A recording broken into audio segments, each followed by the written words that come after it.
Olá, professora e professor do Carioca 1, tudo bem? Eu sou a Rafaela Nicolas, eu sou professora de História aqui da Gerência dos Anos Finais. E hoje vamos falar um pouquinho melhor sobre o nosso material Rio Educa. Lembrando que isso aqui é mais uma atividade do Programa de Apoio Pedagógico, o PAP. Acho que se você não viu nosso primeiro encontro, está lá no Google Classroom, ok?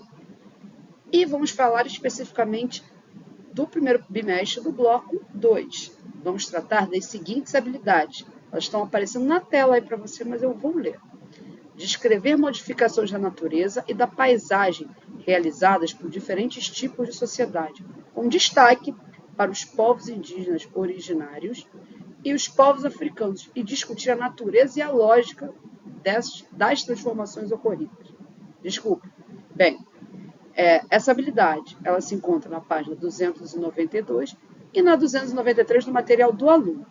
A segunda habilidade, que nós vamos falar é caracterizar os interesses dos povos originários do Brasil, valorizando seus hábitos culturais e sociais. Ela está na página 294 do material do aluno.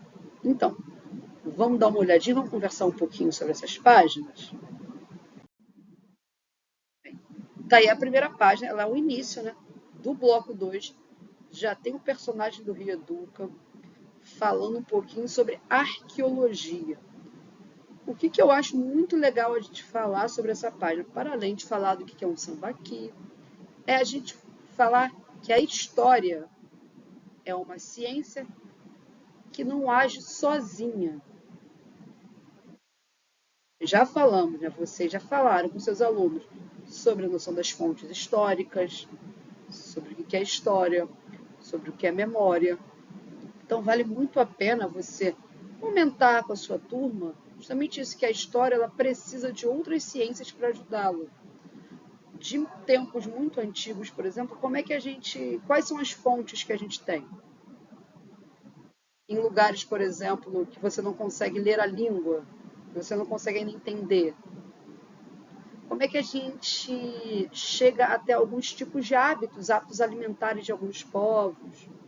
Quem vai nos ajudar justamente são os arqueólogos.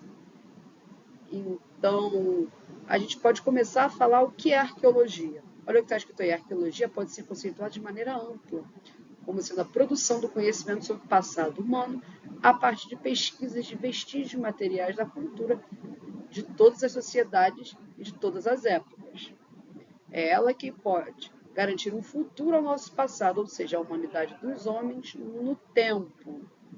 Então, eu falo dessa relação da história com a arqueologia, reforçar a ideia de fontes, reforçar a ideia da variedade de fontes, talvez trazer alguma dinâmica sobre a questão dos fósseis, lembrando que arqueólogo,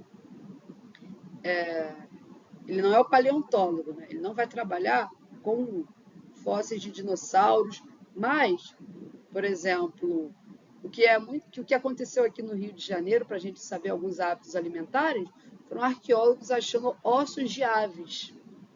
Então, tem tudo isso aí.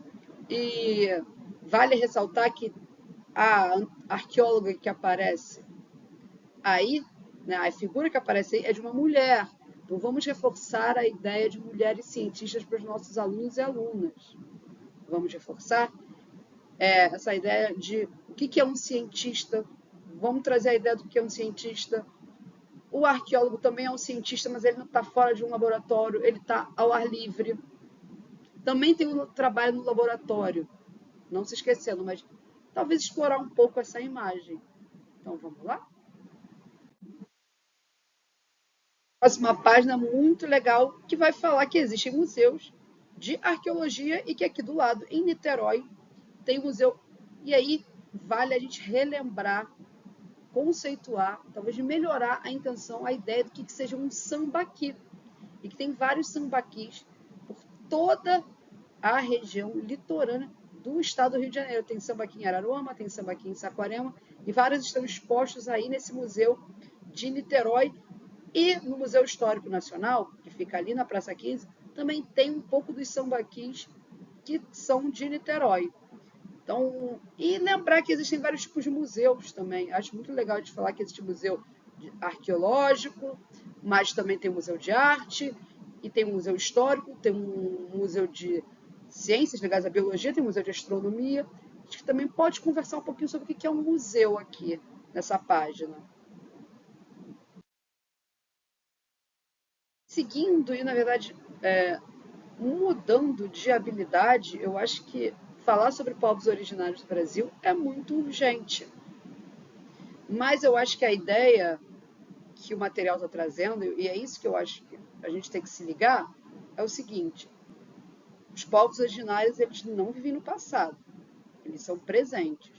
Hoje em dia, os indígenas estão cada vez mais, inclusive na universidade, na política, em todos os lugares. Talvez seja desconstruir com os nossos alunos uma ideia de um indígena do passado.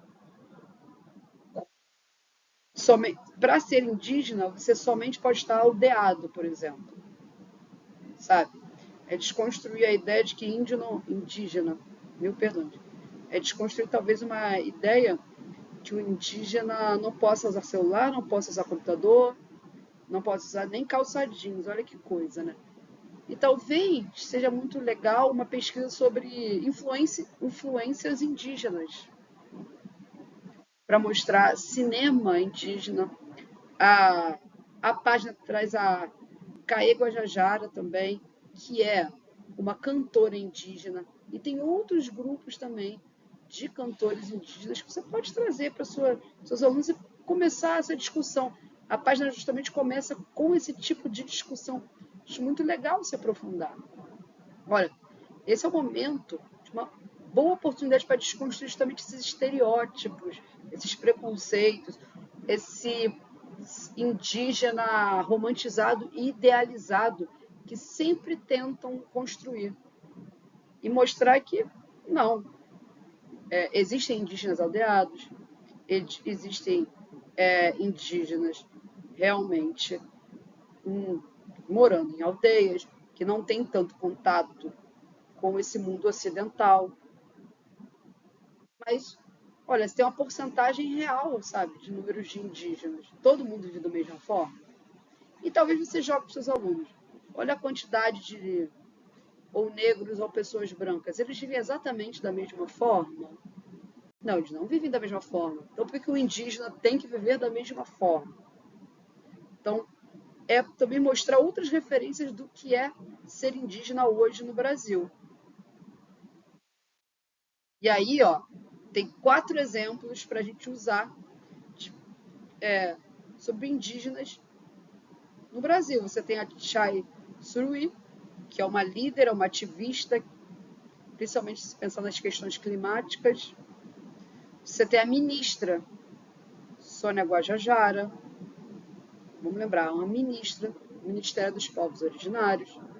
Você tem a Fernanda Caigangue, que é a primeira presidente, né? Diretora, perdão, a primeira diretora indígena do Museu dos Povos Indígenas, que fica ali em Botafogo. Antes, esse museu nunca teve uma diretora indígena. Então, olha que importante.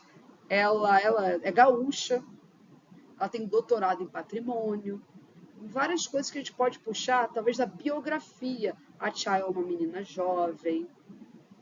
E o Ailton Krenak, que dispensa apresentações, não é? Que é uma liderança incrível desde a Constituição de 88.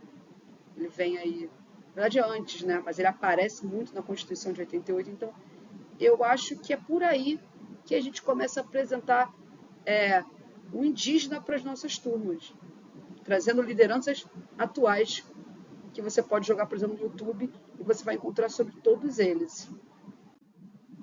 Bem, essa foi a nossa pista pedagógica. Espero que eu tenha contribuído aí na ideia. Para dar uma ideia, dar um pitaco, jogar um salzinho aí na sua aula. Até uma próxima e tchau, tchau.